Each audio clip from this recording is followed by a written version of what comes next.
426페이지입니다. 3번 건축사입니다. 건축소이나 도로와 접한 부분에서 대지의 건축물 건축에서는 한계선을 말하며 건축선은 건축물이나 도로 침식을 방지하고 도로교통의 원활한 소통을 위한 것이다. 건축선은 자, 이렇게 도로가 있습니다. 막힘이 없습니다. 막힘이 없으면 도로의 소요 너비는 4m 이상입니다. 자, 이 도로가 몇 m냐? 10m를 했을 때 이랬을 때 양측이 이러고 대지가 있다. 이랬을 때 건축선은 이겁니다. 도로와 대지 경계선 이 선이 건축선이요. 이 선이 건축선이니까 이 대지를 건축할 때는 이 선은 넘어갈 수가 없습니다. 이런 선을 우리가 인접대지 경계선이니까 옆에 대지 소유자와 합의하면 얼마든지 넘어갈 수 있어요. 이 선은 넘어갈 수가 없으니까 이 선을 보고 우리가 건축선을 합니다. 원칙은 도로와 대지의 경계선을 보고 건축선이라고 합니다. 근데 이제 도로가 이제 소요 너비에 못 미치면 자 이건 지금 통과도로입니다. 통과도로 소요 너비는 4m입니다. 4m고 양측이 이렇게 대지가 있다고 합시다. 그럼 이게 4m 이상이 되면은 4m 이상이 되는데 4m가 안 되고 이게 3m만 되면 3m다. 3m 도로다. 이랬을 때 건축선은 4m를 만들어야 돼요. 4m를 만들기 위해서 한쪽이 치우치지 않게 중심에서 똑같이 4m의 2분의 1씩 양쪽으로 똑같이 2분의 1만큼 물러나야 돼요. 4m의 2분의 1만큼 물러납니다. 물러나서 선 긋고 이 선을 보고 우리가 건축선이라고 합니다. 그러면 원래 애초에 이게 도로가 가로가 10m고 세로가 10m인 대지였다. 그러면 이 토지입니다. 이 토지. 이랬을 때 이 토지 면적은 얼마냐? 그러면 가로세로 해가지고 토지 면적은 100제곱미터 돼요. 그랬을 때 이 대지 면적은 이 부분의 면적이죠. 이 부분의 면적은 대지 면적 계산할 때는 제외하게 되어 있습니다. 대지 면적에서는 제외. 그러면 기존에 3m 있었고 4m 만들기 위해서 1m가 부족하니까 얼마가 밀려 들어왔습니까? 하면 0.5가 밀려 들어왔습니다. 그럼 여기는 얼마 남았습니까? 하면 9.5 나왔습니다. 그래서 대지 면적은 95제곱미터입니다. 토지 면적은 100제곱미터가 맞는데 땅은 100인데 대지 건축할 수 있는 땅은 얼마밖에요? 95밖에 안 된다는 얘기입니다. 그래서 소요 너비에 못 미치는 이렇게 도로와 건축선 사이 부분은 대지 면적에서 제외합니다. 이런 경우도 있습니다. 자, 마찬가지로 막힘이 없으니까 소요 너비는 4m 이상이 돼야 돼요. 4m 이상이 되고 여기도 마찬가지로 가로가 10m, 세로 10m 땅이 있습니다. 도로 폭을 재봤더니 여기도 3m 도로입니다. 반대편에 하천이 있습니다. 경사지, 낭떠러지가 있어요. 선로부지, 철길이 있습니다. 이랬을 때는 공평하게 이쪽이 후퇴가 안 돼요. 후퇴가 안 되니까 하천, 경사지, 선로부지가 있는 쪽 경계선에서 소요 너비 4m죠. 소요 너비만큼 물러난 선, 4m를 물러난 선, 이게 건축선이 되고 이 부분의 면적은 대지 면적 제외됩니다. 그럼 남아있는 것은 9 남았죠. 9 곱하기 10 그러니까 대지 면적은 90, 토지 면적은 100, 대지 면적은 90이 됩니다. 그래서 건축선은 원칙은 도로와 대지의 경계선, 소요 너비에 못 미치는 도로에서 건축선은 중심선에서 소요 너비의 2분의 1 물러난 선을 건축선을 한다.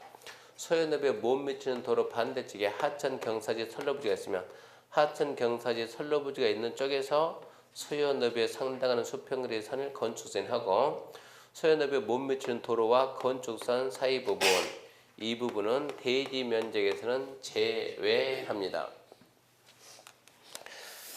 그게 지금 427페이지 2번 예외 설명했고요. 그 다음에 동그라미 예외에서 1번 소요 너비의 미달도를 설명했고 2번 도로 모퉁이 건축선 가각전제입니다. 도로 모퉁이 건축선이란 도로가 이렇게 교차합니다. 교차하는 도로에서 도로가 이렇게 교차하게 되면 도로다 그러면 여기는 사람이 다니고 차가 다녀야 돼요. 사람이 다니고 차가 다니는데 도로폭이 넓으면 차량 회전이 가능하지만 도로폭이 좁으면 사람은 다니지만 차량 회전이 이게 안 되는 거예요. 그래서 차량 회전을 원활하게 하기 위해서 도로 모서리 부분을 다 잘라 이렇게 도로 모퉁이 부분을 잘라 가지고 이 부분을 전부 다 도로로 만들어야 됩니다. 도로로 만들어 줘야 이렇게 해줘야 이래야 차량 평형이 원활해지는 거예요. 만약에 자르지 않았다 그러면 이 선이 건축선입니다. 자르지 않을 때는 이 선이 건축선인데 여기는 이러고 자른다 그러면 이게 건축선이 되고 이 잘리는 이 부분 면적은 대지 면적에서 제외돼요. 그래서 이걸 보고 우리는 가각전제한다. 가각전제. 도로, 이게 도로 가지고 도로가 도로 각 그러면 이게 뿔각입니다. 뿔 모양. 이 뿔 모양을 전 잘라가지고 대지 면적에서 제외한다 해서 가각전제 그래요. 이 부분은 출제가 거의 안 되니까 6월 달에 설명합니다. 설명은 6월 달에. 그런 것도 있구나. 그 정도 말고요. 그 다음에 3번 지정건축선입니다. 3번 지정건축선 이런 얘기입니다. 이렇게 도로가 있습니다. 도로폭이 몇 메타냐? 도로폭이 10m다. 도로폭이 10m다. 건축선은 도로와 대지 경계선 이 선이 건축선입니다. 이 선이 건축선이기 때문에 뒤에 이렇게 이런 식으로 이렇게 대지가 있다. 뒤에 여기도 마찬가지로 이런 식으로 이렇게 대지가 있다 그러면 대지 소유자가 건축을 할 때는 건축선만 안 넘으면 돼요. 건축선만. 그러니까 건축선까지는 이렇게 붙여가지고 건축을 할 수 있어요. 얘도 마찬가지로 선만 안 넘으면 되니까 건축선까지는 건축을 할 수가 있습니다. 이런 식으로 건축하게 되면 지금 이게 도로와 대지 경계선 건축선이고 이런 식으로 건축을 하는데 도로에다 바짝바짝 붙여서 이게 건축을 하게 되면 도로가 좀 여기에 시야가 답답해 보이는 거예요. 시야가 답답해 보이기 때문에 좀 시야를 트기 위해서 이 지역을 간다는 허가권자가 이 건축선을 강제로 뒤로 이렇게 밀어 넣습니다. 건축선을 강제로 밀어 넣습니다. 밀어 넣어가지고 건축선을 따로 지정하기 때문에 지정건축선입니다. 지정건축선. 지정건축선이라 우리 학원 앞에 있는 도로 학원 앞에 있는 도로 보게 되면 여기에 이렇게 도로가 있다 그러면 도로가 있으면 중심선이 있고 중심선 이걸 통해서 차가 다니는데 우리는 지금 일방이죠. 대부분 도로는 이제 쌍방인데 자 이렇게 차가 이렇게 다닌다 이렇게 차가 다닌다 그러면 이걸 우리는 차도로 하고 건축품 말하는 도로는 차도하고 인도 사람이 다닙니다. 인도가 있습니다. 여기서 여기까지가 도로입니다. 지금 이겁니다. 이 10m 이게 도로예요 지금. 여기서 여기까지는 도로다. 여기는 사람이 다니고 여기는 사람이다. 여기는 차가 다닌다. 이 상태에서 건축선은 이 선이 건축선이요. 도로와 대지 경계선 현재 이 선이 이게 건축선입니다. 그러면 건축할 때 이 선까지 바짝 붙여서 건축한다는 얘기죠. 그러면 시야가 좁아 보이니까 건축선 뒤로 이렇게 뒤로 밀려가지고 건축선 뒤로 밀려가지고 이렇게 해서 건축선을 쟁여 놓으면 여기 있는 토지 소유자들이 이런 식으로 해가지고 자 땅이 이렇게 돼 이렇게 땅이 이런 식으로 돼 있다 그러면 원래 지금 이게 A 토지다. A 토지 소유권은 이게 지금 A 토지입니다. A 토지인데 원래 법정 건축선은 여기였는데 따로 지정한 이거니까 지정했으니까 지정 건축선이 있으니까 건축을 할 때는 이 선을 넘어가면 안 되니까 이렇게만 건축 이렇게 이 선 넘지 말고 뒤에 때 이렇게 많이 되는 얘기입니다. 이렇게 하면 이 부분을 갖다가 도로인 양 쓰는 게 이 부분을 갖다가 여기에 보도블록 깔아놓고 여기도 마찬가지로 보도블록 깔든가 뭐 벽돌 깔든가 여기도 똑같은 블록 깔아놓고 해가지고 여기도 사람들이 도로인 양 다닙니다. 사람들이 도로인 양 다 있는데 도로는 여기까지가 도로고 여기서부터는 도로가 아니에요. 이거는 도로지만 도로처럼 쓰고는 있지만 도로가 아닙니다. 그러니까 이런 데다 차 대면 바로 견인해 가지만 여기다 차 대면 견인 안 합니다. 이 땅은 이 사람 소유이기 때문에 그 말은 건축선이 이만큼 지금 물러났다 이 얘기는 건축선이 물러났다 이게 지정 건축선인데 이거는 어디에서 하냐 그러면 이런 걸 지정 건축선을 지정한 것은 시가지 정비입니다. 시가지 정비. 시가지라는 말은 어디서 나오냐? 추상공에서만 나오는 게 시가지요. 추상공은 무슨 지역이냐? 도시지역이 도시죠. 그래서 건축선을 별도 지정한다. 이것은 도시지역에서만. 도시지역에서 얼마까지 후퇴합니까? 하면 4m 이내까지 후퇴할 수 있다. 이게 지정 건축선입니다. 1번 건축선의 지정 특자시 특자도 시군구 기초자치단체네요. 시가지 안에서 시가지 도시가 시가지입니다. 주상공 건축 위치 정비 환경 정비 필요를 인정하면 착각합시다. 도시지역에서 4m 이내 지정할 수 있다. 2번 특자지 특자도 시군구 등장 건축물 지정하려면 그 내용을 지자체 공보 일간신문의 홈페이지에 30일 공고하고 공고한 내용에 대해서 의견이 있는 데는 공고기간 내에 의견 제시하고 3번 고시입니다. 이렇게 해서 지정했으면 고시합니다. 고시. 그러면서 이제 필요한 것은 이 부분의 면적입니다. 이렇게 지금 도로하고 이게 지정 건축선인데 이 부분의 면적은 대지 면적에는 포함합니다. 대지 면적에는 포함하되 건축은 할 수가 없다. 이게 지정 건축선이요. 그래서 지정 건축선 그러면 도시지역에서 4m 후퇴 기억하고 소요 넓이 이상 되는 도로와 지정 건축선 사이 부분 대지 면적 포함한다. 그거 기억해 주고요. 그다음 3번 이제 건축선에 따른 건축 제한입니다. 건축선에 따른 건축 제한. 1번 단순하지만 1번, 2번 그런 게 시험에 잘 나와요. 단순하지만 잘 나옵니다. 건축물과 담장은 건축선의 수직면을 넘어서는 안 된다. 다만 지표 아래 부분은 그러하지 않는다. 도로면 4.5 이하에 있는 부분은 창문을 열고 닫더라도 건축선의 수직면을 넘어서는 안 된다. 이렇게 지금 여기 대지가 있고 이러고 도로가 있습니다. 이러고 대지가 있습니다. 자, 대지 여기는 대지 도로가 있습니다. 이 도로 폭이 몇 메타냐? 10m다. 건축선은 도로와 대지 경계선, 이 선이 건축선입니다. 그러면 이 대지에서 건축물을 건축하든 담장을 쌓든 건축선을 넘으면 안 돼요. 건축물을 건축하든 이 대지에다 담장을 쌓든 건축선 넘지 마라. 그러니까 건축선 넘지 마라. 이렇게 건축선까지 하는 거는 괜찮아요. 근데 이 선을 넘어가면 안 되는 거예요. 그게 원칙인데 단 지표 아래 부분, 땅속에서 지표 아래 부분은 그러하지 않는다. 지표 아래 부분. 우리가 이제 지하를 파게 되면 지하를 판다 그러면 봐봐요. 이렇게 해서 지하를 파가지고 건축을 할 때 지하 팔 때 밑에 기초를 매기죠. 기초를 갖다 기초를 이렇게 한다 그러면 건물이 구조적으로 튼튼할 수 없어요. 기초 부분이 건물에 보다는 더 넓어야 되니까 기초를 이런 식으로 만들어 놓고 그 위에다 건물을 해야 구조 안정이 튼튼하죠. 근데 이게 지금 건축선을 넘지 마라. 이쪽을 갖다 이러고 자르게 되면 무슨 현상이 나온가? 편신기초 돼서 이쪽으로 붕괴되는 거예요. 편신기초를 방지하기 위해서 이쪽으로 이렇게 넘어갈 수도 있다. 이런 얘기입니다. 그래서 지표 아래는 넘어갈 수가 있다. 그 첫 번째고 두 번째 이렇게 도로면에서 도로면 높이 좀 높이 재가지고 높이가 4.5m입니다. 자 여기는 전부 다 4.5 이하입니다.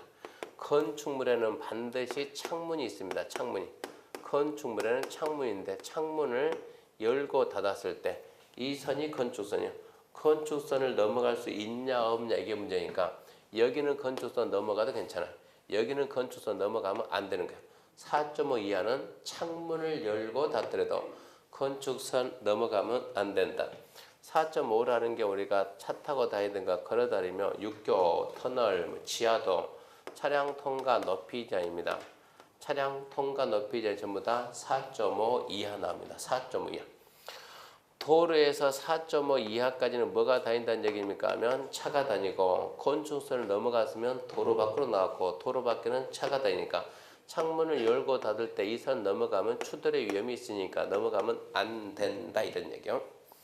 단순하지만 3번은 답으로 잘 나와요. 건축물과 담장은 건축선의 수직면을 넘어서는 안 된다. 단 지표 아래는 넘어도 괜찮다. 도로면 4.5 이하에 있는 부분은 창문을 열고 닫더라도 건축선의 수직면을 넘어서는 안 됩니다. 그 다음에 430페이지입니다. 430페이지 건축물의 구조, 재료, 설비입니다. 1번 구조 안전 확인에서 자 2번 구조 안전 확인 대상인데 6월 달에 할까 말까 6월 달에 고민해 봐야 돼요. 우리 시험에 여태까지 그 2번 났습니다. 2번. 옆에서 3번 건축 구조 기술사 협력 여태 한 번 나왔어요. 시간이 없으면 과감하게 포기해야 될 것이고 4번은 내진 등급의 X고 2번 건축물의 피난시설 한 번 났지만 그런 내용까지 공부 못하니까 X고 432, 433, 432는 통칠 X고 433에 맨 밑에 옥상 광장 등의 설치 그거는 나중에 할 겁니다. 지금 할 만큼 중요하지 않으니까 그 위는 싹 무시하고 434페이지 동그라미 2번, 3번 그는 할 거니 내비두고 435는 X입니다. 3번 그런 거 안 나오니까 X고 436도 x고 37x 할 만한 게 없어요. 438페이지 가면 7번 방화지구입니다. 방화지구. 방화지구는 국토계획법칙 같은 경미, 보시개, 고치, 방방, 득 거기서 말하는 방화지구입니다. 1번 내화구제 가지고 국계법 따른 방화지구안에서 체크합시다. 건축물입니다. 건축물. 건축물의 주요 구조부와 외벽은 내화구조입니다. 건축물의 주요 구조부와 외벽은 내화구조. 2번 불연제로입니다. 방화지구안에 체크합시다. 공작물입니다. 공작물로서 간판, 가운거타 그 밖에 대리인이 되는 공작물 중 건축물의 지붕에 설치하는 공작물이나 높이 3m 이상 되는 공작물의 주요부는 불연제로. 3m, 5m 중요하잖아요. 건축물 내화구조, 공작물 불연제로. 방화지구안의 건축물의 주요 구조와 외벽은 내화구조, 공작물의 주요부는 불연제로. 그러니까 포인트는 건축물은 내화구조고 공작물은 불연제로다. 그것만 연결하면 됩니다. 건축물 내화구조, 공작물은 불연제로. 8번 지하층입니다. 지하층은 그런데 출제가 잘 돼요. 그러니까 지하층은 좀 중요하게 얘기해야 돼요. 지하층인가 아닌가 해서 일단은 바닥입니다. 바닥이 땅보다 밑에 있냐 위에 있냐. 바닥이 땅보다 밑에 있어야 지하층입니다. 지하층이 되기 위해서는 바닥이 지표면 아래에 있는 층으로서 자 이렇게 두 개의 층이 있다고 합시다. 한 층 이렇게 두 개의 층이 있다 이랬을 때 지표면이 여기입니다. 땅 바닥이 여기 있어요. 이렇게 지하층이 되려면 어쨌거나 바닥이 땅보다는 밑에 있어야 돼요. 위에 있으면 안 되고 밑에. 그래서 바닥의 지표면 아래에 있는 층으로서 지하층이 되려면 바닥에서 지표면까지 첫 번째가 평균 높이입니다. 평균 높이가 두 번째 층 높이인데 층 높이는 이게 바닥 구조체 아랫면이고 여기가 윗면이요. 아랫면이고 여기가 윗면입니다. 층 높이를 우리가 층고 그러면 층고. 한 층 높이는 바닥 구조체 윗면에서 위층 바닥체 윗면까지 윗면에서 윗면까지 이 높이를 보고 우리가 층고 그럽니다. 층고. 이게 지하층이냐 아니냐 하는 것은 자 바닥의 지표면 아래에 있는 층으로 바닥에서 지표면까지 평균 높이가 두 번째 층 높이에 얼마 이상이 돼야 되냐 2분의 1 이상 한마디로 반 이상 잠기면 거기서부터 지하층입니다. 그래서 첫 번째 평균 높이, 두 번째 층 높이, 세 번째 2분의 1 함정이 세 개 있어요. 평균 높이, 두 번째 층 높이, 세 번째 2분의 1 함정 세 개 있고 2번 구조 설비 중요하지 않고 3번 특례해가지고 1번 지하층은 층수에 산입하지 않습니다. 지하층은 건물 층수 산정할 때 산입하지 않아요. 2번 연면적인데 지하층의 바닥 면적은 연면적에는 포함합니다. 용적률 산정할 때는 제외합니다. 중요합니다. 지하층의 바닥 면적은 연면적에는 포함한다. 용적률에는 제외한다. 이렇게 지금 지하 1층, 2층, 지상에도 4개층 이렇게 해가지고 한 층의 면적은 전부 다 100입니다. 100이다 100. 전부 다 면적이 100이다. 이랬을 때 자 이렇게 대지가 있는 거고 이랬을 때 대지가 있고 몇 층짜리 건물이냐 물으면 몇 층짜리 건물이냐 첫 번째 층수는 제외하니까 4층이다. 이 건축물의 연면적 얼마냐 연면적은 건축물의 연면적 얼마냐 그러면 다 더한 거예요. 지하든 지상이든 다 돼요. 연면적 얼마 연면적은 600이다 600. 그러면 이제 용적률은 대지 면적에 대한 연면적의 비율입니다. 이 대지가 현재 이 땅 대지가 200제곱미터를 하자. 그러면 전부 다 이게 100제곱미터 전부 다 층이 100입니다. 100 이렇게 100 해놨을 때 용적률은 몇 프로냐 물어보면 용적률은 몇 프로입니까 하면 대지 면적은 200제곱미터고 연면적은 얼마냐 2. 용적률 계산할 때 연면적 거기에서는 지하층을 빼는 거예요. 그냥 연면적 그러면 지하층을 포함하지만 용적률 계산할 때 연면적은 지하층을 빼기 때문에 그러면 지상에 있는 거는 400밖에 안 돼요. 용적률 몇 프로입니까? 용적률 200%를 그쪽도 해야 돼요. 그래서 지하층의 바닥 면적은 연면적에는 포함하지만 용적률은 제외하니까 우리가 연포용제 그럽니다. 염포, 용쟁 이게 중요합니다. 용제, 용적률은 제외한다. 지하층의 바닥 면적은 용적률 산정할 때는 제외한다. 그게 중요하고요. 그래서 거기까지가 지하층이고 그 다음에 2번 건축 설비 1번 설비 기준 X고 2번 승강기는 뭐 6월 달쯤에 합니다. 최근 들어서는 실제 아예 안 되고 있으니까 6회 때 한 번, 8회 때 한 번, 14회 때 한 번 그리고 그 이후로 낸 적이 없어요.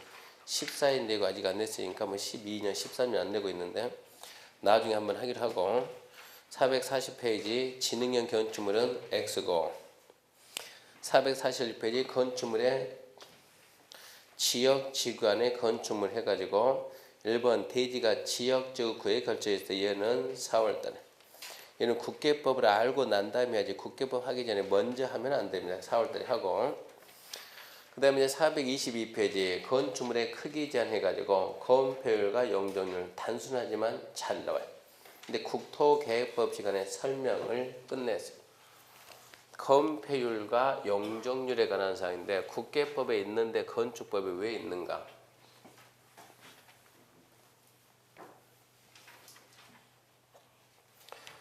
자, 건폐율과 용적률에 관한 사항인데 첫 번째 건폐 용적률 개념입니다. 개념은 건축법에 규정이 되어 있습니다.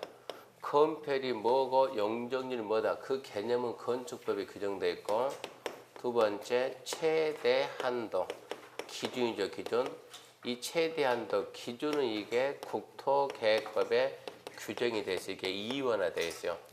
그러니까 건폐율이 뭐냐 용적률이 뭐냐 그 개념에 대해서는 건축법에서 뭐라 하는가. 건폐율은 대지 면적에 대한 건축 면적의 비율이다. 용적률은 대지 면적에 대한 연면적의 비율이다. 이렇게 표현해요. 이 개념은 건축법에 있지만 최대 한도는 국토계획법에 있다. 최대 한도는 것은 전국에 21개 용도 지역이 있고 용도 지역은 국토계획법에서 규정하니까 용도 지역별 건폐율 최대 한도 최소한 것은 국계법에 있다. 이거 먼저 알아야 돼요. 개념은 건축법에 있고 최대 한도 기준은 국토계획법에 있는데 우리 시험에서는 뭐가 나오냐 그러면 읽어볼게요. 대지 면적에 대한 건축 면적의 비율 가로 안에 대지에 건축물이 둘이 있으면 이들 면적의 합계다. 그것도 신경 써야 돼요. 이렇게 지금 하나의 대지에 자 대지 면적이 100제곱미터입니다. 하나의 대지에 자 100이라는 이렇게 하나의 대지에 건축 면적이 이렇게 있는데 이 건축 면적이 얼마냐? 30이다. 이랬을 때 건폐율은 몇 프로입니까? 하면 건폐율은 30%입니다. 건폐율 30%인데 자 여기가 A동 건물이고 여기에 B동 건물이 또 있다. 이렇게 B동 건물. B동 건물은 면적이 얼마냐? 얘는 건축 면적이 40이다.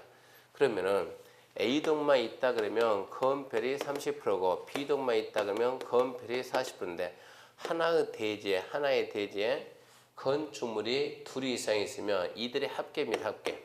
두 개 더해가지고 얼마입니까? 70이니까 이 대지의 건폐율은 70%다 이렇게 말해야지 A동은 30%고 B동은 40이다 이렇게 말하면 안 된다는 얘기요. 이 건폐율은 건축물에 주는 것이 아니고 대지 이 대지의 건폐율이 몇 프로입니까? 이래야지 건축물의 건폐율이 몇 프로 이것은 말이 안 되니까 대지가 하나이니까 건폐율도 하나입니다. 이 대지의 건폐율이 몇 프로입니까? 70% 이런 식으로. 그래서 건폐율은 대지 면적에 대한 건축 면적의 비율인데 대지의 건축물이 둘 이상 있으면 건축 면적의 합계의 비율이다. 건축 면적의 합계. 따로따로 계산한다 그러면 안 되고 건축 면적의 합계입니다. 합계. 그러면서 다만이 중요합니다.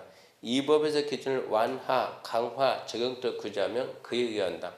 즉 최대 한도는 국토계획법이 있지만 건축법에서 따로 정하면 강화한다, 완화한다 따로 정하면 건축법 규정을 따르라 이 뜻입니다. 2번 용적률도 똑같아요. 대지 면적에 대한 연면적의 비율인데 하나의 대지에 건축물이 2동 이상 있으면 연면적 합계입니다. 연면적 합계. 그래서 그 최대 한도는 국토계획법 규정을 따르되 이 법에서 따로 정했으면 이 법 규정을 따른다. 건폐율 최대 한도는 국토계획법에 규정되어 있고 그러면 암기 되어 있다고 봐야 돼요. 용적률 최대 한도도 국토계획법에 규정이 되어 있는데 하고 싶은 말은 건축법에서 이거를 갖다가 건축법에서 그 기준을 강화하거나 완화할 수 있다 없다니까 강화할 수도 있고 완화할 수도 있다. 그때는 국계법이 아니고 건축법 기준을 따르라는 거예요. 건축법에서 강화하거나 완화한다고 해놨으면 그때는 건축법 기준을 따르세요 이런 얘기요. 그래서 건폐율 용적률 단순하지만 그게 출제가 잘 돼요. 건폐율은 대지 면적에 대한 건축 면적 비율, 용적률은 대지 면적 연면적의 비율. 그게 개념인데 개념 어디에 있냐? 건축법에 있다. 그래서 건폐율은 대지 면적에 대한 건축 면적의 비율인데 하나의 대지에 2동 이상 있으면 따로따로 하는 것이 아니고 건축 면적 합계로 한다. 건폐율 용적률 최대 한도는 국토계획법 규정되어 있는데 건축법이 강화할 수도 있고 완화할 수도 있다. 강화 완화하면 건축법 규정을 따라야 한다. 그래서 그 내용 출제 잘 되니까 좀 잘 잡아놓고요. 그 다음에 이제 443페이지 3번 면적 높이 청수입니다. 건폐율이 뭡니까 하면 건폐율은 대지 면적에 대한 건축 면적의 비례입니다. 대지 면적은 어떻게 계산하고 건축 면적 어떻게 계산하냐? 용적률은 대지 면적에 대한 연면적 비율이다. 연면적을 어떻게 계산하는 거냐? 각종 계산 방법이요. 계산 어떻게 할 것이냐? 그래서 제일 먼저 대지 면적입니다. 대지 면적 계산 방법은 대지 면적은 대지의 수평 투영 면적입니다. 수평 투영 면적. 대지 면적, 땅 면적 계산은 자 토지가 이렇게 있다. 토지가 이렇게 되어 있다. 이렇게 되어 있을 때 이 대지 면적, 토지면 똑같아요. 수평 그러면 이게 수평입니다. 수평 옆으로 수평 투영 위에서 내려다 봤을 때 이쪽 끝 이만큼 보일 거예요. 이 면적 이게 우리가 수평 투영 면적입니다. 이게 대지 면적입니다. 이렇게 계산하는 것이 아니고 그냥 수평 투영 면적이 대지 면적. 그 대지 면적은 수평 투영 면적입니다. 다만 다음 어느 하나에 해당하는 부분은 대지 면적에서 제외합니다. 1번 소요너비에 못 미치는 도로와 건축선 사이 부분입니다. 얘입니다. 예. 소요너비에 못 미치는 도로와 건축선 사이 부분. 이 부분 대지 면적에서 제외합니다. 도로 모퉁이 안 보이지만 도로 모퉁이 건축선도 제외합니다. 2번 대지의 도시개설인 도로 공원 등이 있으면 도시의 시설에 포함되는 부분은 대지 면적에서 제외합니다. 도로가 이렇게 있고 이런 땅이 있습니다. 대지 면적 얼마입니까? 가로 세로 곱하면 됩니다. 가로 세로 곱하면 되는데 간혹가다 짠 해가지고 이렇게 도로가 싹 지나가. 도로가 이렇게 빨간색으로 도로가 막 소로 삼료 싹으로 지나가는 겨. 그럼 이 부분의 면적은 대지 면적에서는 제외입니다. 대지 면적 제외. 이만큼 해가지고 이만큼은 이쪽이 공원이다. 공원. 이쪽에 공원 걸렸다. 도로나 공원은 도시계획 시설입니다. 합격하고 중개하려면 아주 중요해요. 도시계획 시설에 해당하는 것은 무조건 대지 면적에서 제외. 이 부분도 대지 면적에서는 제외. 간단하게 우리가 지금 토지가 자 가로가 10m고 세로가 10m다. 이 땅의 면적, 토지 면적은 얼마입니까? 200입니다. 토지 면적은 200인데 자, 이 땅의 대지입니다. 대지 면적은 얼마입니까? 그러면 200에서 제외되는 걸 빼야죠. 뭐가 빠지는가? 이 부분이 빠지고 이 부분이 빠져. 이거 뺀 나머지 이 부분만이 대지 면적이 됩니다. 그렇게 계산을 해야 돼요. 그래서 대지 면적 첫 번째 대지의 수평 투영 면적을 한다. 두 번째 소요너비에 못 미치는 도로와 건축선 사이 부분은 대지 면적에서 제외. 거기 책에 안 나타나지만 도로 모퉁이 건축선 가각전제 대지 면적에서 제외. 안 보이지만 소요너비 이상 되는 도로와 건축선 사이 부분은 대지 면적에 포함. 아까 설명했어요. 도시계 4m. 그 다음에 두 번째 대지안 줄권합시다. 도시계획 시설 줄권해요. 도시계획 시설. 도로, 공원 이게 중요한 게 아니고 도시계획 시설입니다. 대지에 도시계획 시설이 포함되어 있으면 도시계획 시설에 해당하는 부분은 대지 면적에서 제외. 그러니까 도시계획 시설인가 아닌가 이게 중요하다는 얘기입니다. 거기까지가 대지 면적이고 그 다음에 건축 면적입니다. 건축 면적. 건축 면적 옆에다 줄 거 써놔요. 건폐율 그러고. 건축 면적은 건폐율 산정에 필요한 개념입니다. 건축물의 외벽. 외벽이 없으면 외곽 기둥 체크합시다. 중심선. 중심선 둘러싸인 수평 표면적. 건축 면적은 건축물의 외벽. 외벽이 없으면 외곽 기둥, 바깥 기둥이죠. 내부선, 외부선, 중심선 물어보니까 중심선. 중심선 둘러싸인 수평 투영 면적이다. 중심선이다 기억해야 돼요. 건축 면적을 계산할 때는 자 건축물 이렇게 있습니다. 건축물이 이렇게 해가지고 1층짜리 건축물이다. 그러면 건축 면적은 벽에 두께가 있으니까 내부선, 외부선, 중심선이죠. 내부, 외부, 중심선, 중심선 둘러싸인 수평 투영 면적, 이 면적이 건축 면적입니다. 그래서 건축 면적은 벽 두께가 반 들어갔어요. 벽 두께가.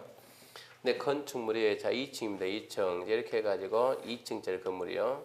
그래서 2층짜리 건물이다. 이랬을 때 건축 면적은 자 위에서 봤을 때 자 위에서 보면 바깥벽이니까 얘보다는 얘가 바깥벽이죠. 바깥벽 중심선. 위에서 보면 얘보다는 얘가 바깥벽 중심선 둘러싸인 수평 투영 면적 이 면적이 건축 면적 됩니다. 이게 외벽 중심선 외벽이 없으면 외곽 기둥 중심선 둘러싸인 수평 투영 면적.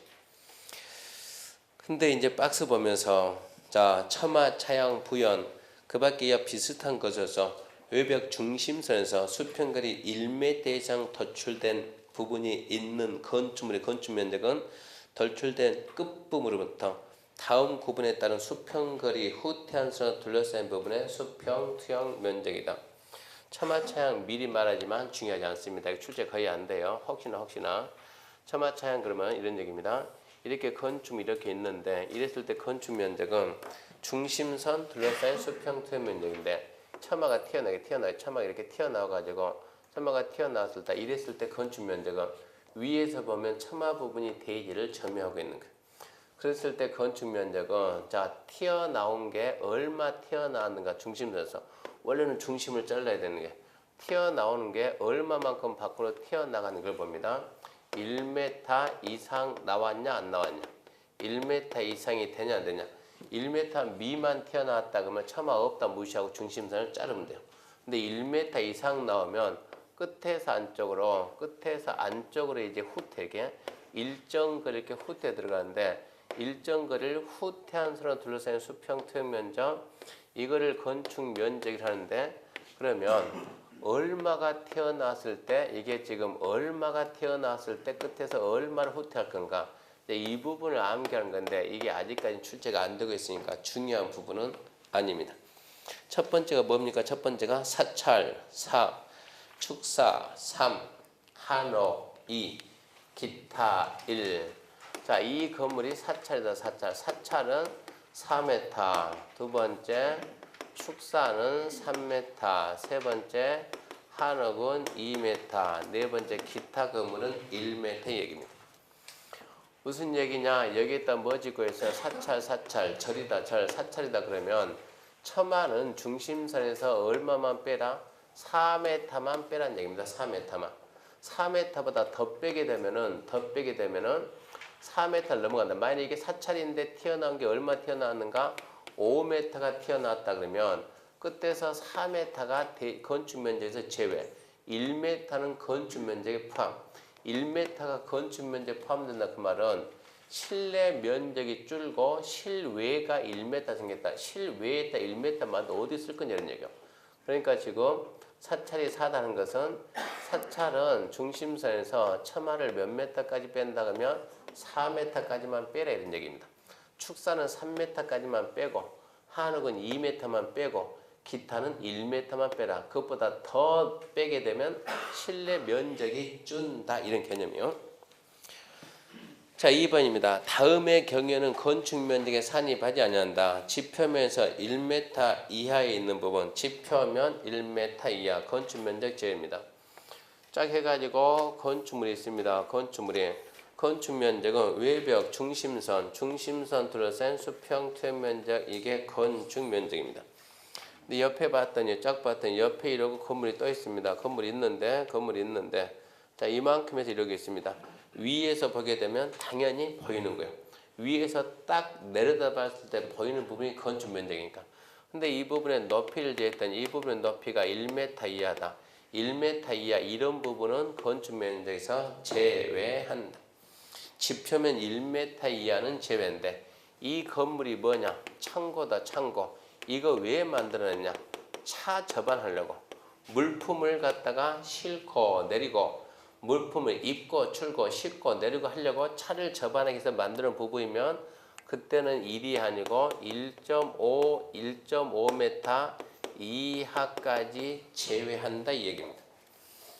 그래서 지표면 1m 이하는 제외, 창고, 차량 접안 부분 1.5 이하까지 제외. 2번 건축물의 지상층에 일반이나 차량이 통행을 설치하는 보행 통로, 차량 통로. 하나의 대지에 이렇게 건축물이 이렇게 A동 건물이 있고 B동 이러고 건물이 있으면 A동에서 B동 가려면 나와가지고 이렇게 해가지고 이렇게 옛날 이러고 다녔는데 요즘은 건축 기술 좋아가지고 A동, B동 연결 통로 만듭니다. 통로. 사람도 다니고 차도 다니고 위에서 내려다 보게 되면 당연히 얘가 대지를 점유했는데 이런 부분의 면적은 건축 면적에서 제외한다.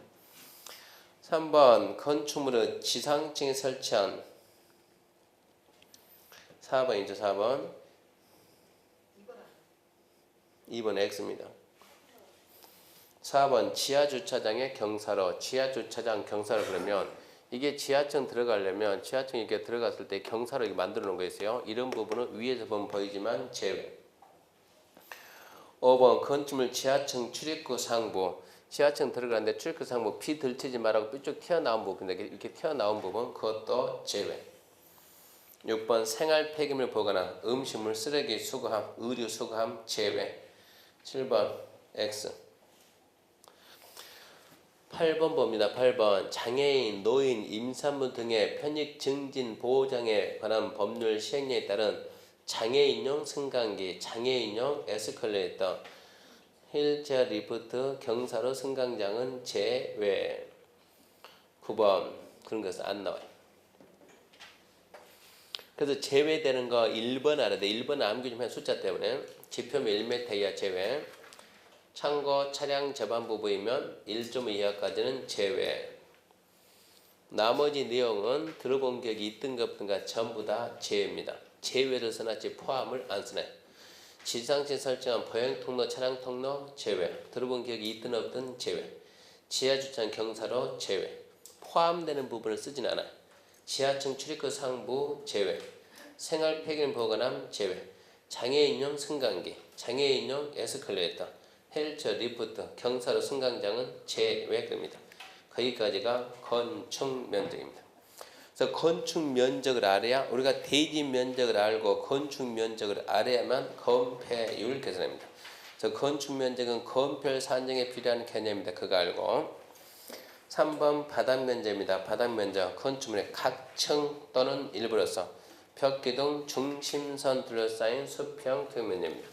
각층 또는 일부로서 벽기둥 중심선 둘러싸인 수평 투영 면적입니다. 자, 이 건축물의 바닥 면적 그러면 건축물 바닥 면적 이게 지금 1층, 2층짜리입니다.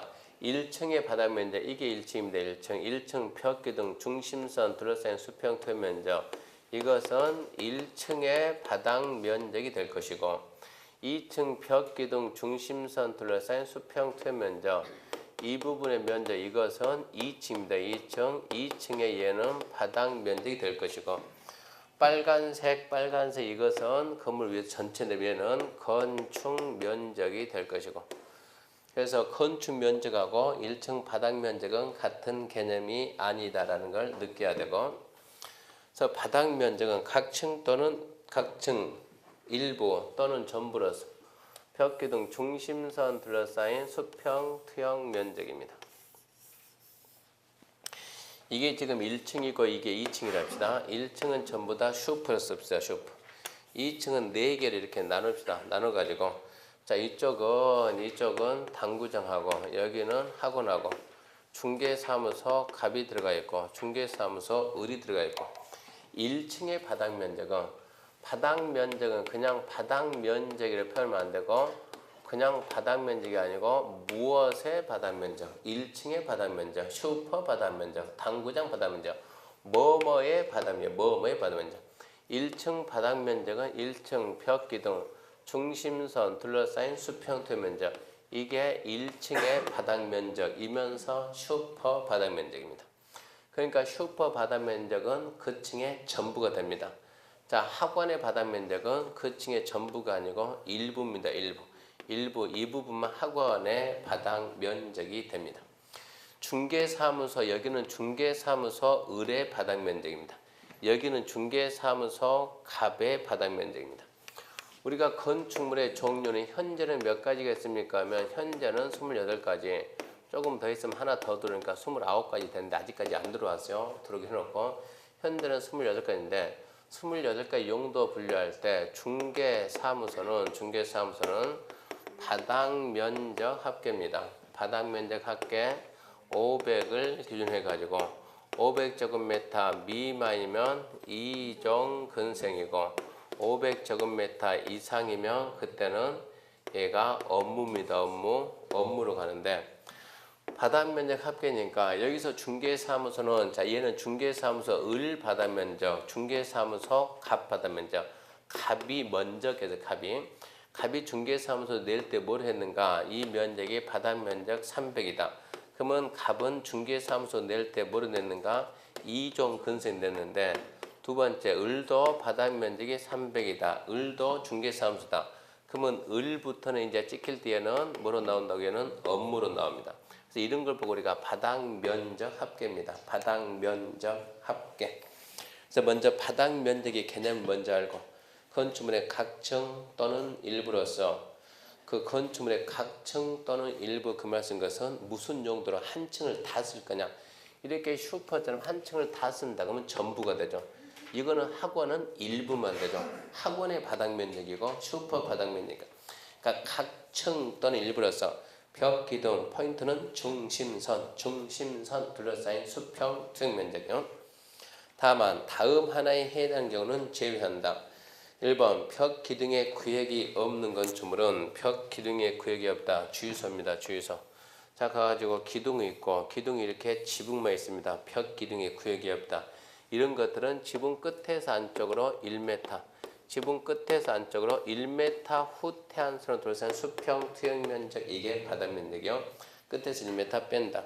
발코니 나중에 할 것이고 필로티는 아까 설명했죠. 1층 주차장 그런 부분을 필로티랍니다. 1층 주차 공간을 쓰는 거 필로티. 필로티 부분을 어떻게 이용하느냐에 따라서 바닥 면적이 포함이 될 수도 있고 안 될 수도 있어요. 4층짜리 건물이다. 1층을 전부 다 필로티한다. 기둥 세워놓고 이 공간을 어떻게 쓸 거냐. 첫 번째 사람이 다닌다. 두 번째 차가 다닌다. 세 번째 주차 공간을 쓴다. 네 번째 이 건축물 공동주택이다. 바닥 면적의 제외. 사람 다닌다. 바닥 면적 제외. 차가 다닌다. 제외. 주차 공간 쓴다. 제외. 이게 공동주택이다. 제외. 사람도 안 다니고 차도 안 다니고 주차 공간도 아니고 공동주택도 아니다. 그러면 포함. 그렇게 계산합니다. 승강기타, 계단타, 장식타, 타락 하여튼 탑 나오면 바닥 면적에서 제외. 타락이 중요합니다. 타락 줄 거다. 층고 1.5 이하면 제외. 경사진 형태의 지붕이다. 1.8 이하까지는 제외. 그 다음 건축물의 외부 내부에서는 굴뚝, 더이트 셔터, 더이트는 옛날 아파트 쓰레기 홈통입니다. 쓰레기 홈통, 설비 덕트 제외. 옥상 옥에 지하에 설치하는 물탱크, 기름탱크, 냉각장, 정화조, 도시가스 정화기 제외. 그 밖에 이와 비슷한 것 설치하기 위한 구조물과 건축물 간의 화물 이동에 이용되는 컨베이어 벨트만을 설치한 구조물은 바닥 면적에 산입됩니다. 제외. 문제 푸는 요령은 다락은 숫자를 암기해 풀려. 숫자를 암기해. 다락은 숫자 암기하고 나머지 것은 그냥 무조건 제외입니다. 시험에 나왔다 그러면 제외. 포함되는 것은 묻질 않아요. 제외되는 걸 제외냐 포함이냐. 기억이 나든 말든 무조건 제외요. 그러니까 1번은 기억이 나야 돼요. 벽기 등의 구역이 없다. 제외 그러면 안 되지. 지붕 끝에서 수평거리 1m 후 태안선으로 둘러싸인. 지붕 끝에서 1m는 제외고 나머지는 포함한다 이 얘기고, 발코니는 나중에 할 것이고, 필로티 그러면 제외 그러지 말고 생각해야 돼. 사람이 다니면 제외, 차가 다니면 제외, 주차장 쓰면 제외, 공동주택이 있으면 제외, 다락, 층고 1.5 이하면 제외, 경사진 형태의 지붕 1.8 이하는 제외, 나머지는 기억나든가 말든가 무조건 제외. 5번 공동주택 지상에 설치한 기계실, 전기실, 놀이터, 조경시설, 생태 보관함 제외. 6번 X. 1번 건축물 리모델링하기 위한 경우서 미관 향상, 열 손실 방제, 외벽에 부과하는 마감재 제외입니다. 외벽에 부과하는 마감재 제외. 그 다음에 8번 단열대를 구조체 외기측에 설치하는 단열공법으로 건축된 건축의 경우 단열대가 설치된 외벽 중 내측 내력벽 중심적 기준으로 산정한 면적 그런 내용까지는 안 나와요. 9번은 X고 10번은 아까 했던 겁니다. 이거 장애인용 승강기, 장애인용 에스컬레이터, 장애인용 헬스 리프트, 경사로 승강장, 건축면적, 바닥면적 다 제외. 11번은 해봤자 X 의미가 없어요. 그래서 좀 요령껏 합니다. 그러면 1번 잡아야 되고, 나중에 2번 설명합니다. 2번 잡아야 되고, 3번 필드 잡아놓고, 4번에서는 층고 잡고, 나머지는 기억나든가 말든가 나오면 제외로 갑니다. 4번 연면적은, 연면적부터는 다음 주에 하기로 하고, 다음 주 연면적은 다음 주입니다. 다음 주 하기로 하고,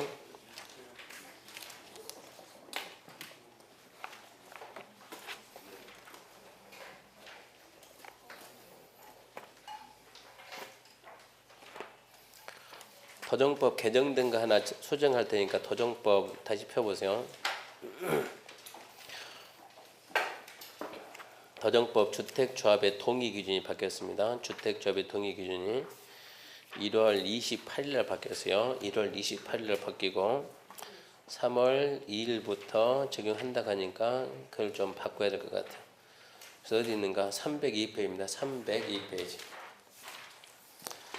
302페이지 맨 밑에 2번 재건축입니다. 재건축 설립인가. 자, 재건축 사업 추진위원회가 조합을 설립하고자 할 때는 집합건물 소유 및 관리에 관한 법률에 불구하고 다음 요건에 해당하는 동의를 얻어 시장수 인가받아야 된다. 인가받아 변경할 때 또한 같다. 박스 1번 단지 안에 공동주택 각동 복리시설이면 단지 안에 전체를 하나 돌본다. 각 동별 구분 소유자 그 다음도 줄 거예요. 3분의 2 이상 및 토지 면적 2분의 1 이상 토지 소유자 거기까지. 3분의 2 이상 및 토지 면적 2분의 1 이상 토지 소유자 거기까지 줄 긋고 그 부분을 지워요. 3분의 2 이상 및 토지 면적 2분의 1 이상의 토지 소유자 그까지 딱 지우고 거기다 씁니다. 과반수.